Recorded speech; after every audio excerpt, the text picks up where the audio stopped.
So ಯಾವತ್ತು ಚಂದನು ಅಮೇರಿಕಾಗೆ ಹೋದ ಕಾನ್ಸರ್ಟ್ಗೆ, ಒಂದು ಮ್ಯೂಸಿಕ್ ಕಾನ್ಸರ್ಟ್ಗೆ, ನಿವೇದಿತ ಹೋಗಲಿಲ್ಲ. ನನ್ನ ಮೊದಲನೇ ಪ್ರಶ್ನೆ ಇದ್ದಿದ್ದು ಯಾಕೆ ಅವಳನ್ನ ಕರ್ಕೊಂಡು ಹೋಗ್ತಾ ಇಲ್ಲ,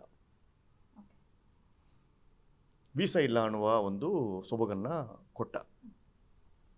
ಆದರೆ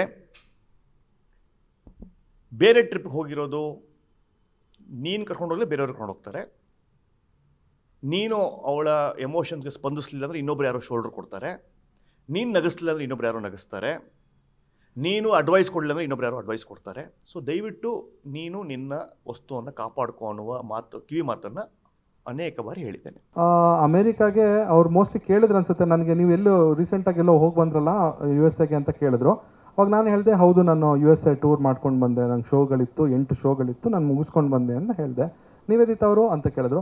ಇಲ್ಲ ಸರ್, ಅವ್ರದ್ದು US ವೀಸಾ ಇರಲಿಲ್ಲ, US ಹೋಗೋಕ್ಕೆ ಸಪ್ರೇಟ್ ವೀಸಾ ಬರುತ್ತೆ, ಅದು ಅವ್ರಿಗೆ ಗೊತ್ತಿರ್ಬೋದು. ಅದೇ ಅಂದರೆ ಪಾಪ ಅವ್ರಿಗೆ ಟ್ರಾವೆಲಿಂಗ್ ಮಾಡಿ ಅಭ್ಯಾಸ ಇರಲ್ಲ, ಅವ್ರಿಗೆ ಅದ್ರ ಬಗ್ಗೆ ಏನಂತ ಗೊತ್ತಿರಲ್ಲ. US ವೀಸಾ ಸಿಗಬೇಕು ಅಂದರೆ ಆ್ಯಕ್ಚುಲಿ ನಿಜವಾಗ್ಲೂ ಕಷ್ಟ ಇದೆ. ಇವಾಗ ನನ್ನ ಹತ್ರ ಇದೆ. ಹಾಗೆ US ವೀಸಾ ಸಿಕ್ಕಾದ್ಮೇಲೆ ನಾನು ಚಂದನ್ ಕೂಡ USಗೆ ಹೋಗಿ ಬಂದಿದ್ದೀವಿ.